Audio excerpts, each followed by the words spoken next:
윤석열 전 대통령이 현직 대통령 신분으로 수감됐을 당시에 하루 종일 변호인을 접견하고 몰래 반입한 휴대전화를 사용하는 등 특혜를 받은 정황들이 드러나면서 이른바 황제 수감 논란이 잇따랐죠. 그런데 이뿐만이 아니었습니다. 자기 전담으로 편성된 교도관들을 24시간 심부름꾼처럼 부렸다는 의혹이 현직 교도관들 사이에서 제기됐습니다.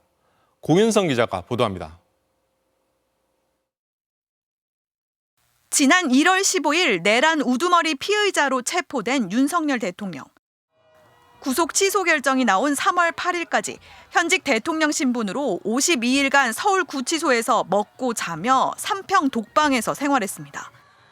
그런데 윤 대통령이 출소한 지 한 달 뒤인 지난 4월, 현직 교도관 인증을 받아야 접속할 수 있는 온라인 게시판에 글이 하나 올라왔습니다.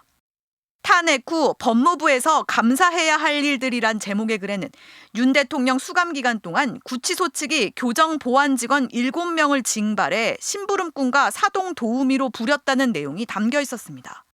그러면서 직원들을 3부제로 24시간 동안 윤 대통령의 수발을 들도록 지시한 근거가 무엇인지, 책임자는 누구인지 조사해 처벌해야 한다고 촉구했습니다.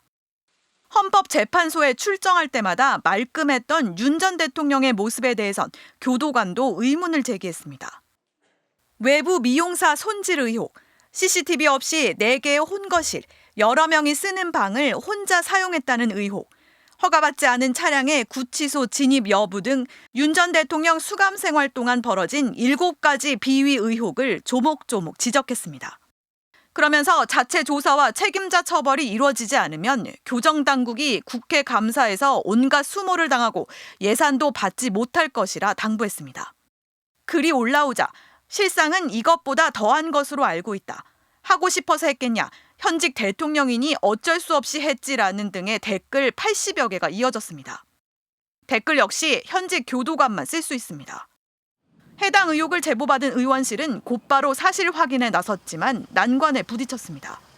실제 교정 보안 직원 7명이 윤 전 대통령 전담으로 편성된 사실은 확인됐는데 52일간 이들의 근무 일지가 단 하루도 작성되지 않았던 겁니다. 교도관들이 윤석열 전 대통령을 위해 편지를 배달하고 물을 떠다주는 등의 수발을 들었다는 제보가 있는데 근무 일지가 없어서 이 사실을 확인할 수 없는 상황입니다. MBC 뉴스 공윤선입니다.